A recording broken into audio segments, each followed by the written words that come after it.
Welcome back to the channel, everybody. I am Mick Alfany. So we're going to begin here today with this little bit of information from Ripple. It's very, very telling. In my humble opinion, Ripple is going for the scepter of power. It's not just Ripple, though.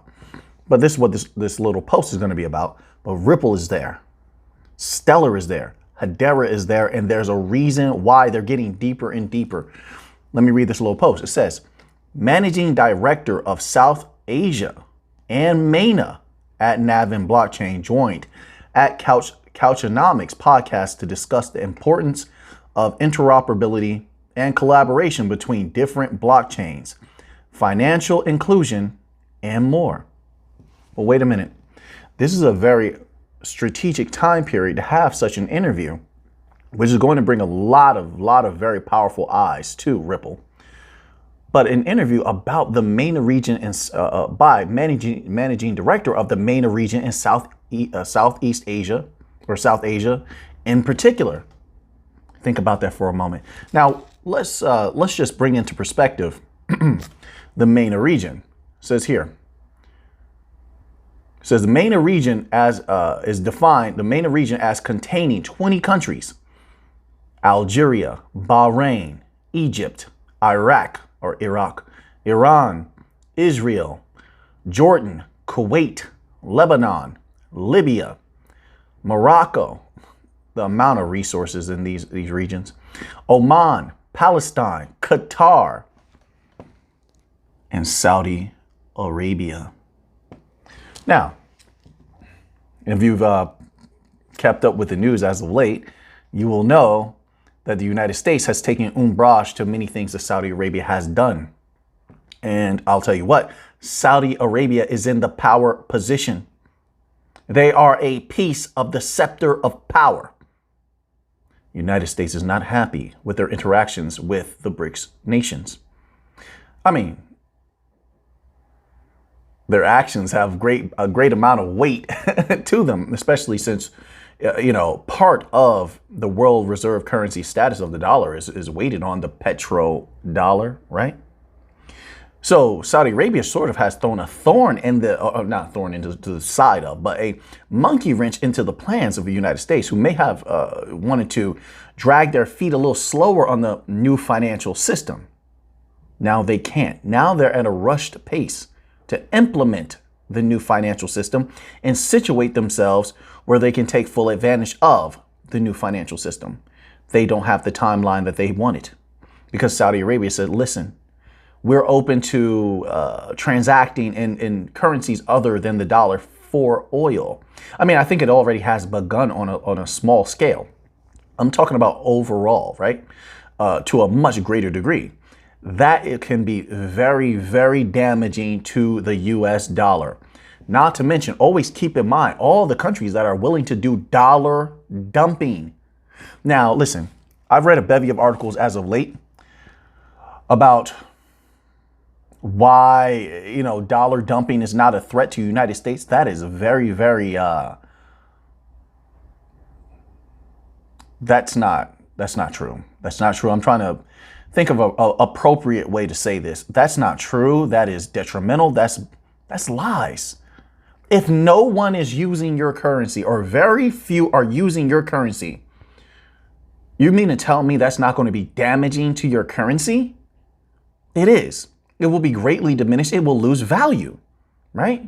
If they're all dumping dollars, those dollars come back home. You have, you increase, let's say by like 30%, how much dollars you have on hand in your country.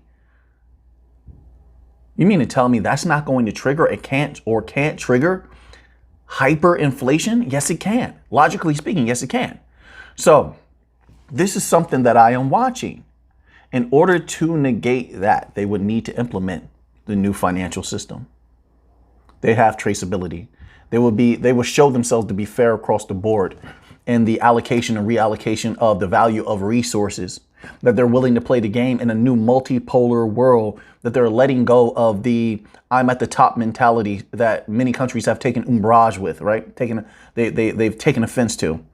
And that will allow look, the United States is already a new United States. It's not what it was 10 years ago, 15 years ago. Not at all. Not in the position as far as power, resources, infrastructure, mentality. It's completely different. So it's already new United States, but it will show that, you know, they're willing to take this position where the world, the power of the world is sort of shared in a way, you know. And there's not one king at the top ruling over everyone. This is not what the world wants. So to implement such a system would keep them in the game, so to speak. If they do not implement the system, then it will be logical that the current financial infrastructure would crumble to dust. No one will be using them. Also, I'll say this, because of all the sanctions, you got to keep the sanctions in mind. This is all important when it comes to new financial system. Keep the sanctions in mind. So many countries have been sanctioned. That's number one. And many of them are powerful members of the BRICS nation. Number two, many countries looked at that and said, we want to do what? We want to do things on our terms. But if we do, we can also be sanctioned. And they don't want that possibility. A lot of this is about possibility. And the United States has shown that, hey, yes, we will act if we need to.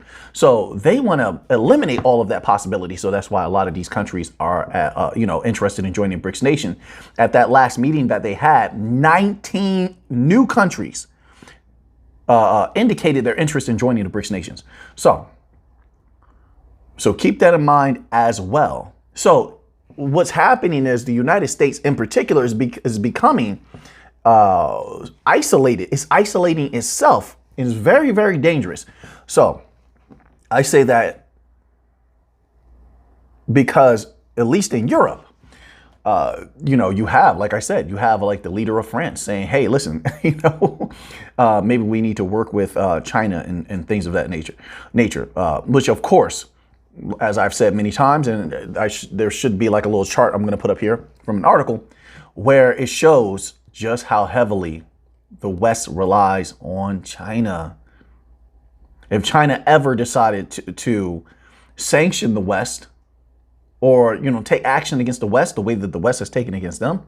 And don't get me wrong. And one of our good subscribers here actually said this, and I agree 100%. They need each other. I think I've said that a multitude of times. But right now, when ignorance is prevalent in the leaders of the world, they don't care that they need each other.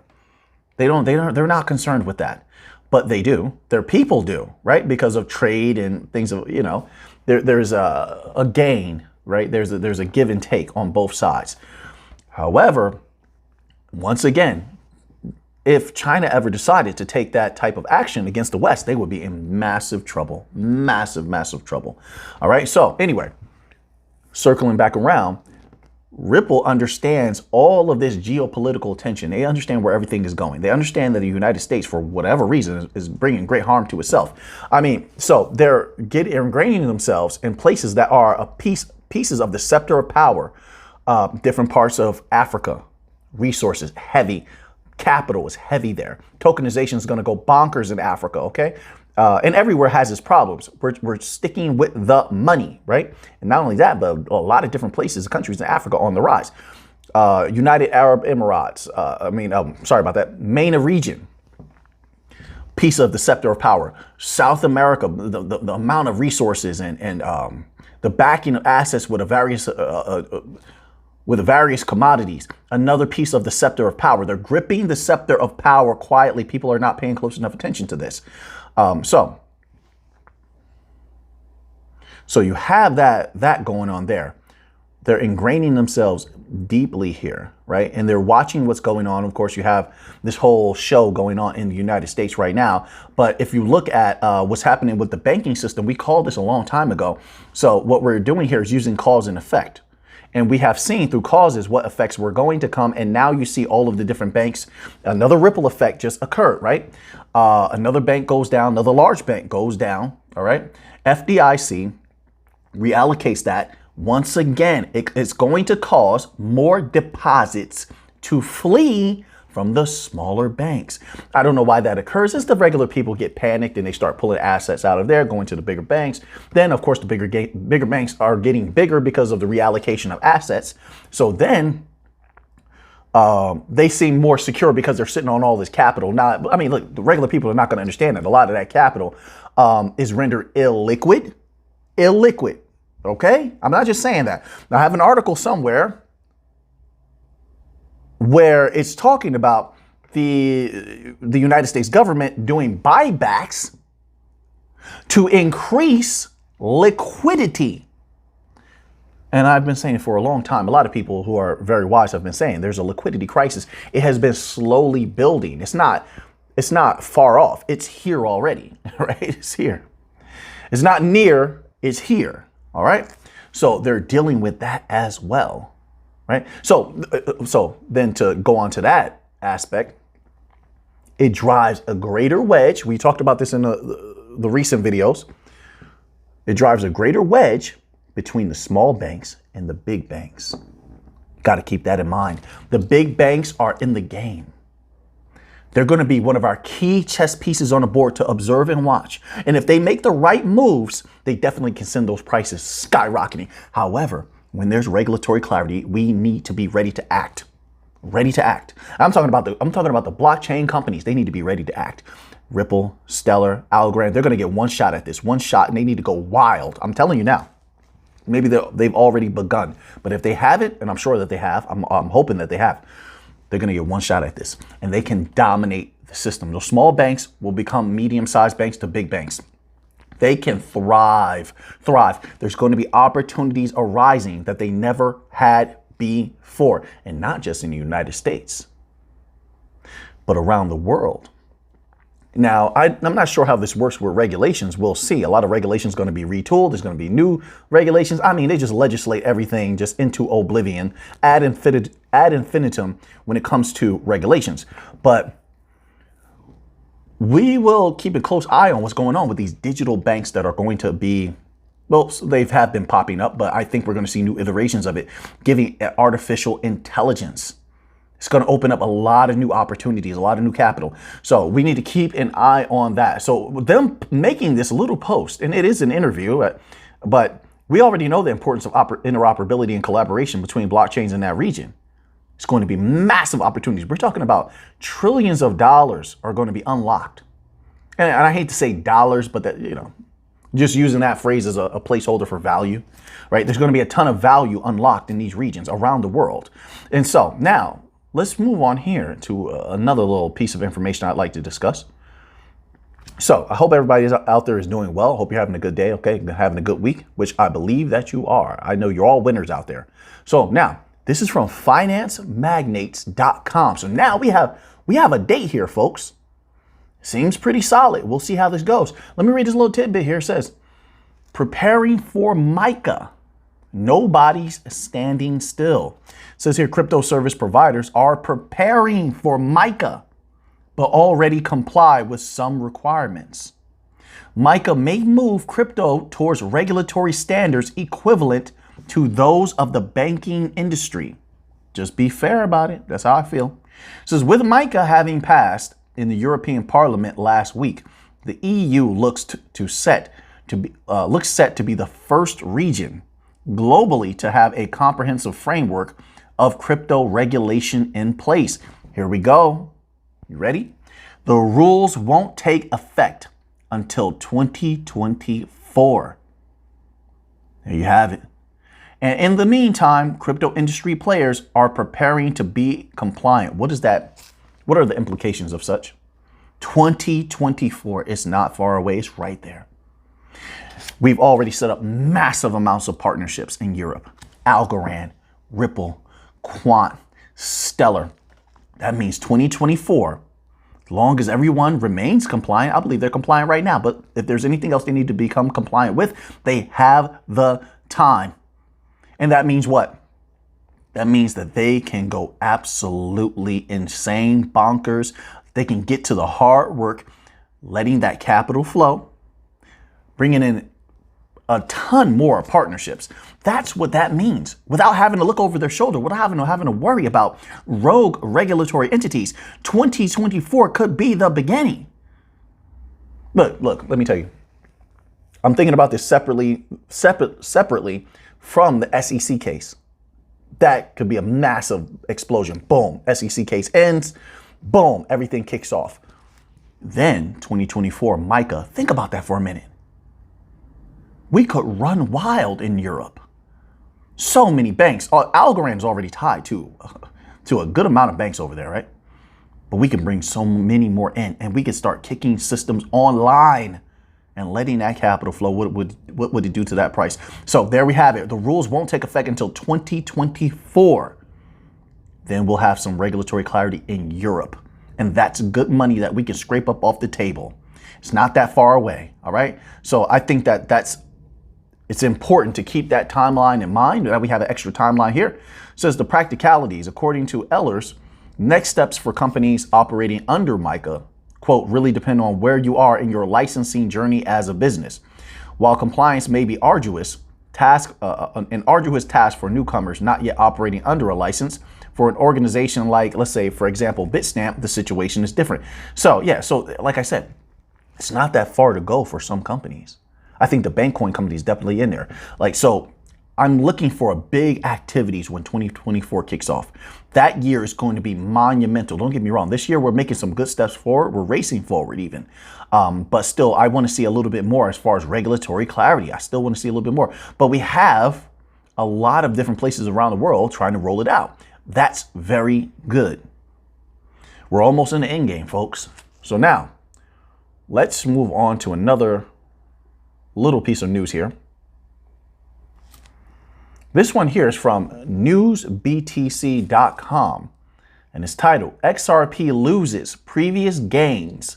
Bulls seek to shift momentum. Bulls don't have to do anything. I mean, look, people are going to buy as much XRP as they can get. That's just the nature of the game because they understand what XRP is going to do. So that price goes down. A lot of people are just going to look at it as it's time for a feeding frenzy. And I think rightfully so. Sure, I don't think you could ever have enough XRP. Truth be told, I'm being completely honest. I don't. It says, so I don't think they have to do anything. They're looking to do anything except load up on some more XRP. And those who feel they have enough XRP, they're just sitting back and just relaxing. They're just relaxing, that's all. It says here, following a sharp increase in value, XRP overcame several major obstacles, improving its outlook. But when the price reached the significant resistance level of 53 cents on April 19th, it lost momentum and fell. Well, I went over that extensively. You had a lot of groups coming together, and the power that they had coming together. It was like having a small company being active or a medium-sized company. They were moving with some good capital, right? We've seen this before. Groups come together, they pump up a stock, right? They do this all the time. And, they get some good profits out of there as everybody else jumps in. Then they pull out, they make a profit. Well, that's what was happening. We knew that. I discussed that quite a few times. And it's going to continue to happen because the spotlight is on XRP and people know that people are excited. So I'm not going to reiterate too much on that. Let's continue here. It says, will XRP recover from the dip? What? Is that a question? Are you serious right now? XRP, the XRP, of course it's going to recover. It's going to go up and down, up and down, up and down. We all know that. Come on now.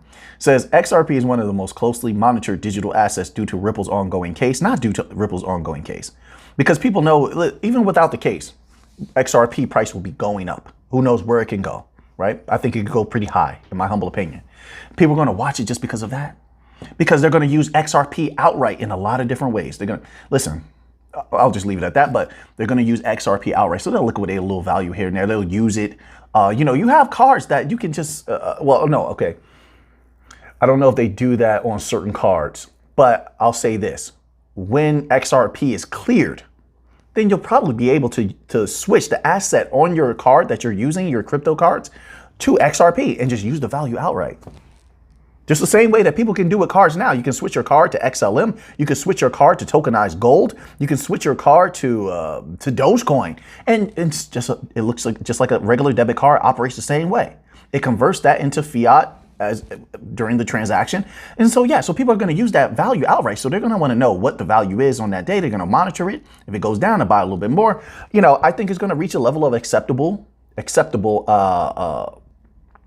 stability, in my humble opinion. It's not going to be like a firm stable coin. I wouldn't want it to be that. Who would want it to be that? A firm stable coin where it's just locked in at this particular price? Absolutely not. No, but like gold, it can reach an acceptable stability where it doesn't fluctuate too much, and it'll become or can become a great store of value, probably a store of value for the ages if it actually lives up to what it's supposed to do.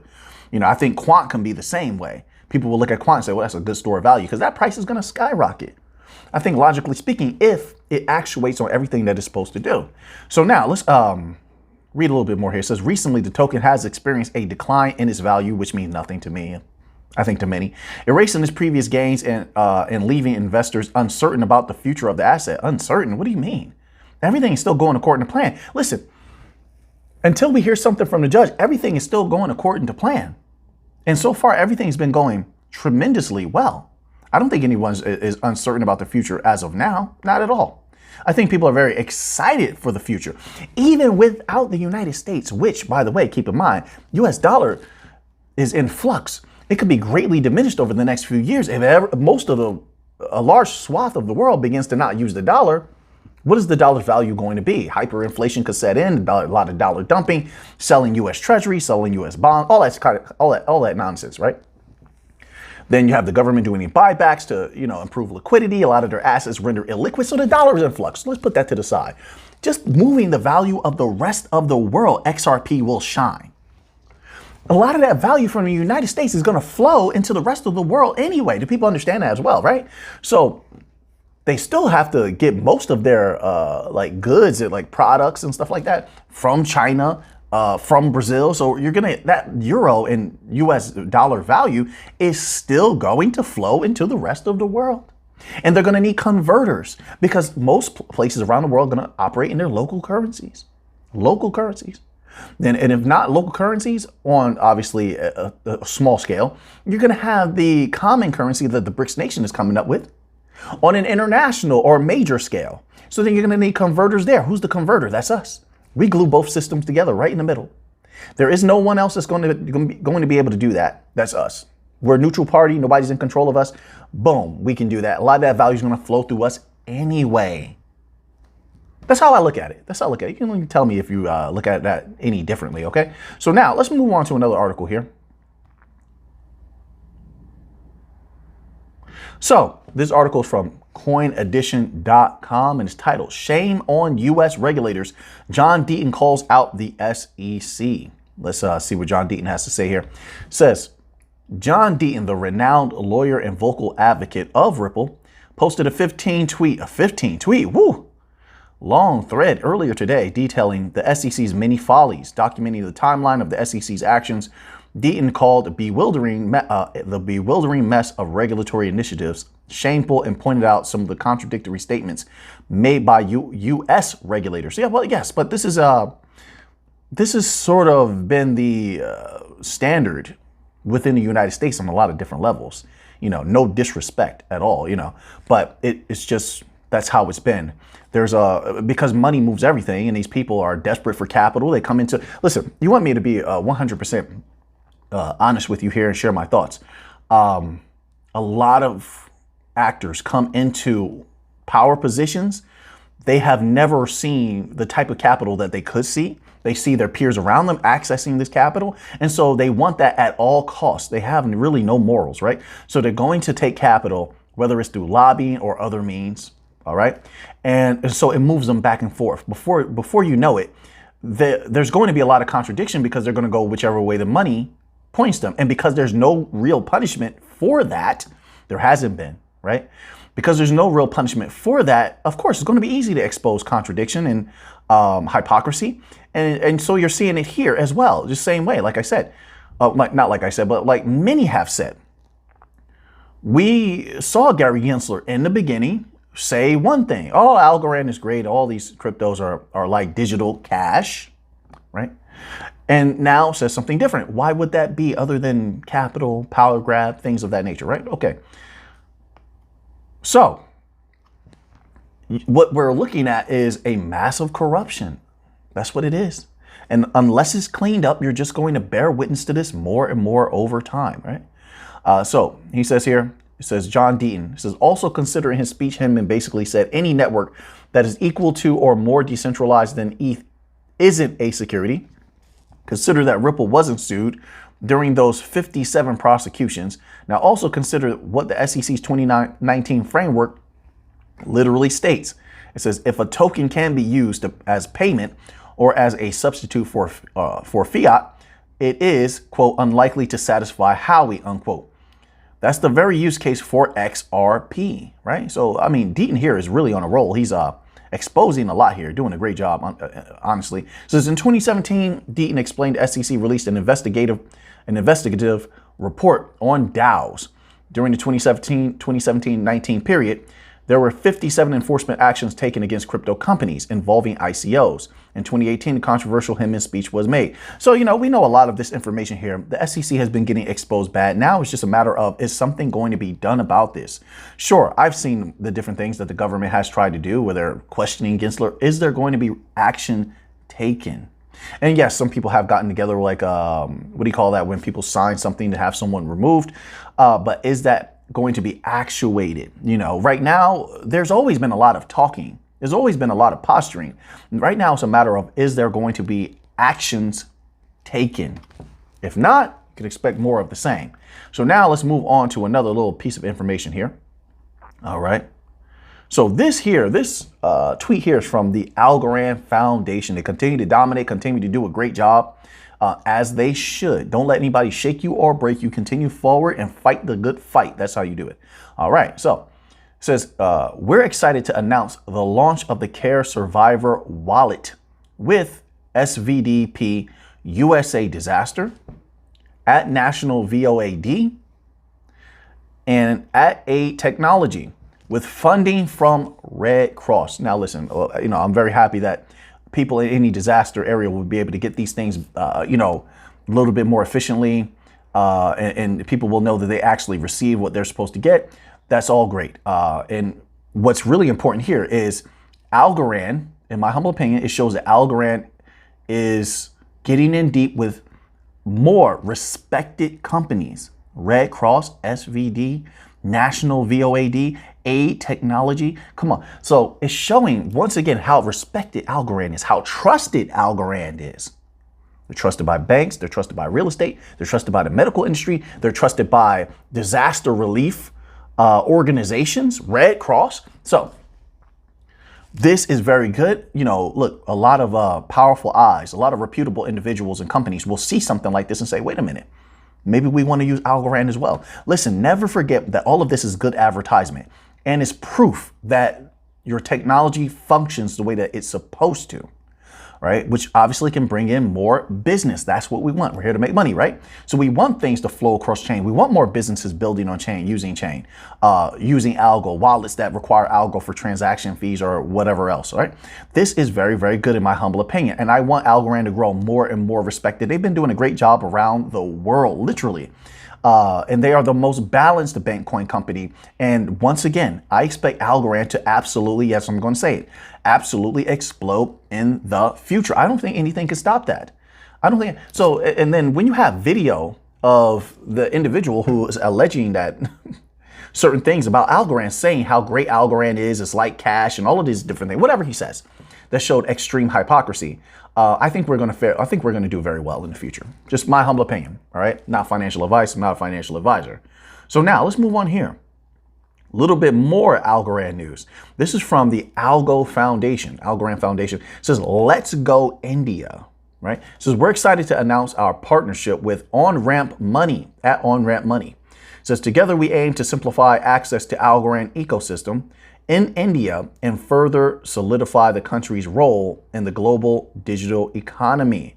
There we go. So we already know Algo was getting deep into India before, and now they're getting even deeper. They're respected in India, as we can see. They're operating with a lot of different offerings in India. Not only that, but offerings built on Algo, like MA Pay or Ma Pay, however you pronounce that. They're also in India making moves. At least that's what I last saw them reporting. So we'll see what comes out of that as well. Hopefully a lot does. But yeah, this is just one example of how Algo is building all of these different very, very good relationships that seem to blossom other relationships as one thing connects to another. They've been doing this in India, Europe, Africa, South America, Central America. I mean, it's been amazing what they're doing, in my humble opinion, and I hope they continue to do a good job. So now let's move on here. Little bit of Stellar news, which I thought this is a little post. I thought it was very telling, actually. It says here, because they continue to talk about this and they could just let it go, but they keep talking about this as though I think everybody that needs to have this understanding on smart contracts, I think they already have it in their mind why smart contracts were introduced. And it says here, it says innovation meets inspiration on the latest episode of Tech Talks.